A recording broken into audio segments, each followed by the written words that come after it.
Buenas, mi nombre es Alejandro Chirino y hoy les voy a estar hablando un poco o mucho sobre la tabla periódica. Como primer punto que quiero tocar en este momento es historia, qué es y la relación con la alquimia. La tabla periódica es una herramienta o un objeto que sirve como ayuda para los distintos científicos en cualquier rama. La tabla periódica sirve como una data o un códex donde se almacena información relevante sobre los elementos de esta misma. La tabla periódica se hizo originalmente para almacenar y recopilar los datos objetivos de cada elemento, buscando datos como tipo el peso atómico, el punto de fusión y cuál era su tipo de dureza y propiedades según si eran de mucha toxicidad o de menor toxicidad. Historia de la tabla periódica. La tabla periódica fue hecha o se comenzó a hacer o se comenzó a editar o crear en el año 1829 como una forma de ayuda y de recopilación de datos de todos los elementos naturales que se podían conseguir de forma natural en el ambiente. Fue el primero que se puso a hacer como una base o un prototipo de este mismo fue en 1829 por un químico alemán llamado Jonathan de Beni, que fue que comenzó a clasificar los elementos de acuerdo a agrupaciones. Después se fue clasificado, tuvo otra mejora en los años 1850 y 1860. En este tiempo, un grupo de químicos franceses propuso agregarle más datos objetivos y funcionales para que hubiera más información y que fuera más de provecho. Aquí implementaron de que los elementos fueran clasificados por su tipo, propiedades y por su punto de fusión o ebullición. En 1869, y creo que es uno de las ediciones o una de las mejores mejoras que pudo tener la tabla periódica, que fue en 1869 por Dimitri Mendeleev, que fue el primero que hizo un prototipo de la tabla periódica, aquí agregando muchos de los datos que conocemos actualmente, como lo que es el punto de fusión. También agregó también el peso atómico, también agregó dónde se podían conseguir estos materiales de forma natural, y también se pudo poner también si eran radioactivos y en qué estado se podía encontrar, o sea, es decir, que si podían conseguirse de forma gaseosa, se podían conseguir de forma líquida o se podían conseguir de forma sólida. Fue muy importante esta primera edición, porque se pudo ya tener una base de lo que iba a ser la tabla periódica. Después, en 1871, este mismo Dimitri Mendeleev hizo otra mejora a esta misma, dándole otros datos más importantes que no se podían decir en el momento en que se hizo, pero lo agregó unos años después para actualizarla, también agregando otros elementos más que no se habían encontrado en la época donde publicó su primera tabla periódica, porque antes de esta actualización, él ya antes de publicarla, él puso los datos y también puso espacio para los nuevos elementos que se podían encontrar en momentos posteriores. Y después, en 1913, otros químicos llamado Medley utilizó el espectro de los rayos X para encontrar el número atómico más efectivamente y más objetivamente de los elementos, para tener una base justificada de por qué le habían puesto ese número o ese peso atómico. Relación que tiene la alquimia con la tabla periódica y también con la química. La alquimia es conocida por ser algo místico o mal conocido como magia. Pero si nos podemos investigar un poco mejor, la alquimia fue la base o el prototipo de la química moderna en nuestros tiempos, porque la base de la alquimia era la transmutación de un elemento a otro, o la unión de un elemento a otro para causar una reacción predeterminada en un uso.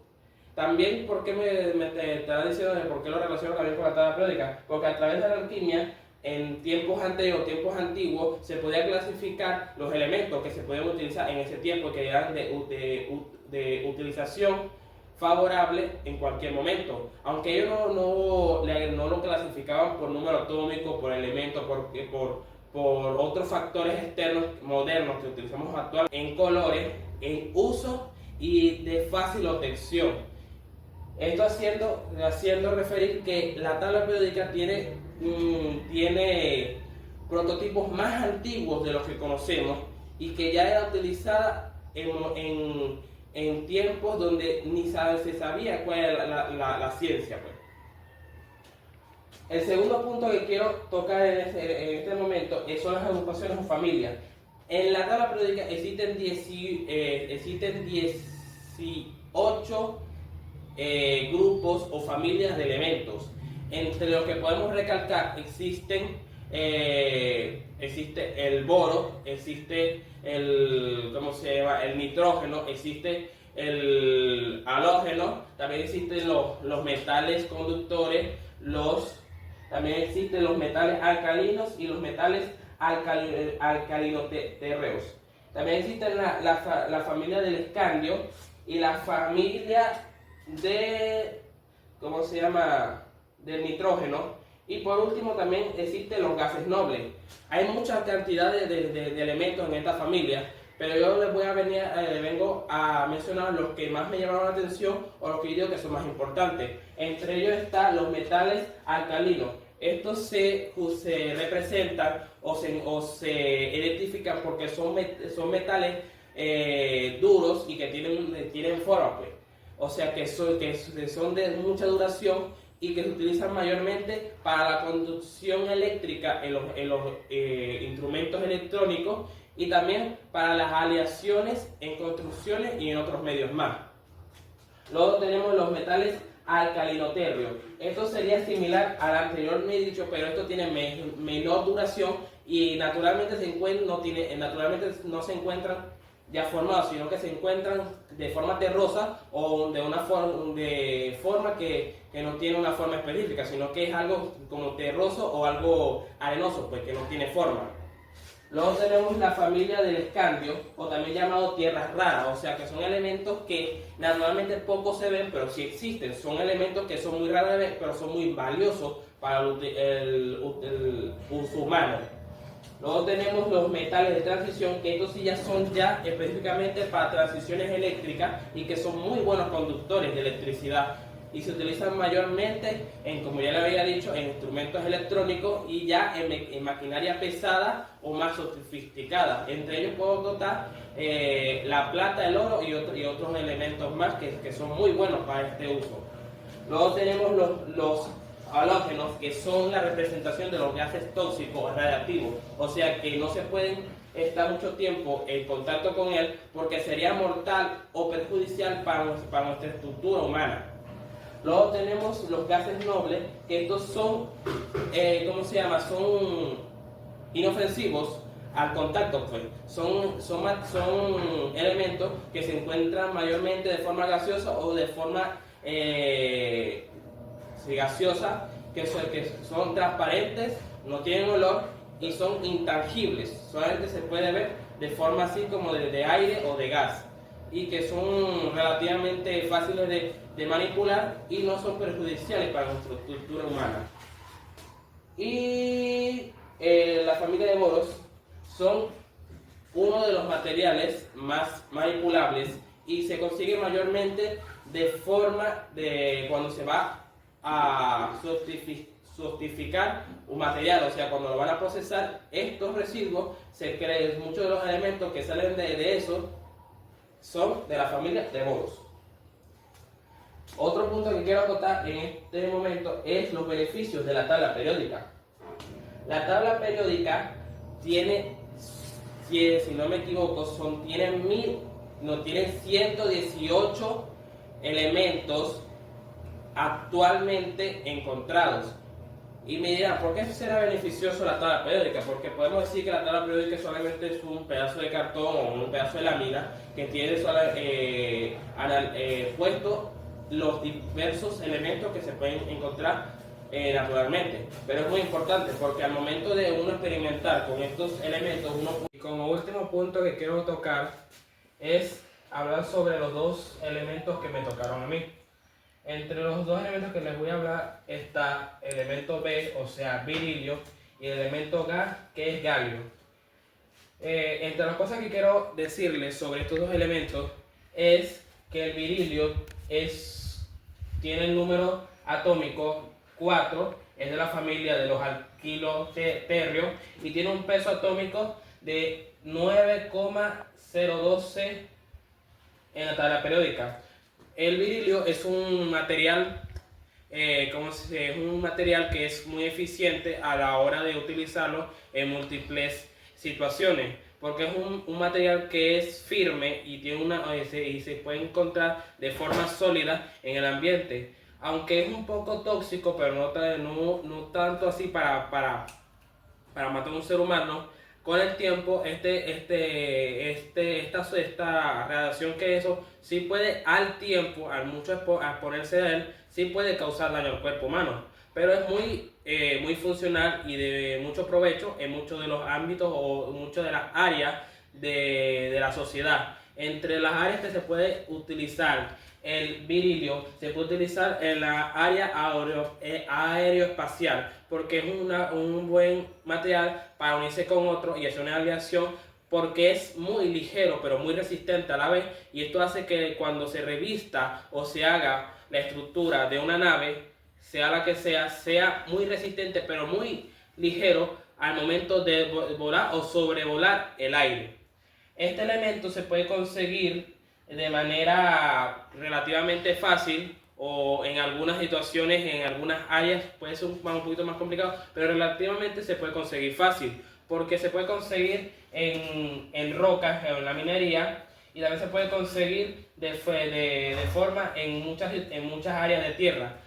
Excavando se puede conseguir cantidades, aunque son un poco mínimas, en la tierra se puede conseguir, porque su mayor cantidad se encuentra en las minas. Este material se encuentra de forma rocosa y su coloración es algo como un gris oscuro. Y como ya le había dicho, es un material que es muy eficiente a la hora de utilizarlo en diversas áreas.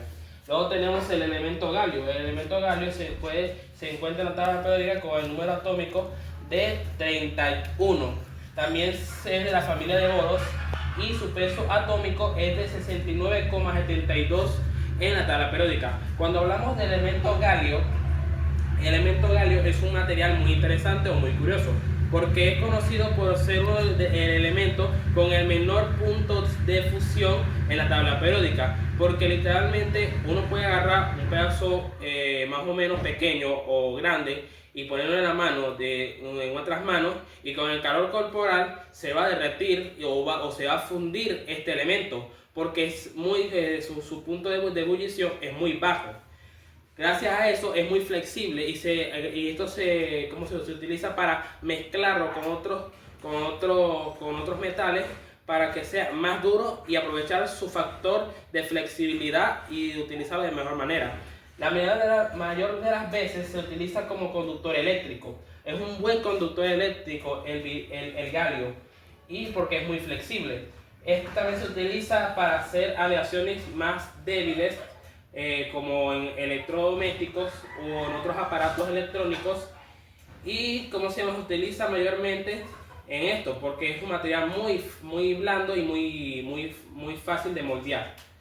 Este elemento se puede conseguir de forma muy fácil, porque se puede conseguir en roca, se puede conseguir en la tierra, se puede conseguir en el carbono, se puede conseguir en el polvo volcánico, y se puede conseguir en las minas sobre todo, y también se puede conseguir en algunas gemas preciosas.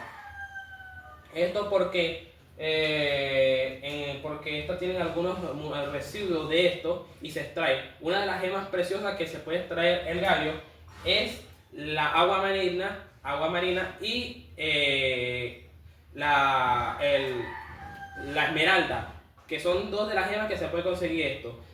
También se utiliza mayormente como ayudante para fortalecer o para hacer material de construcción. Estos son los dos elementos que me tocaron. Muchas gracias por tu atención. Y mi cédula es 34811 y soy de la sección 2 de Ingeniería Informática.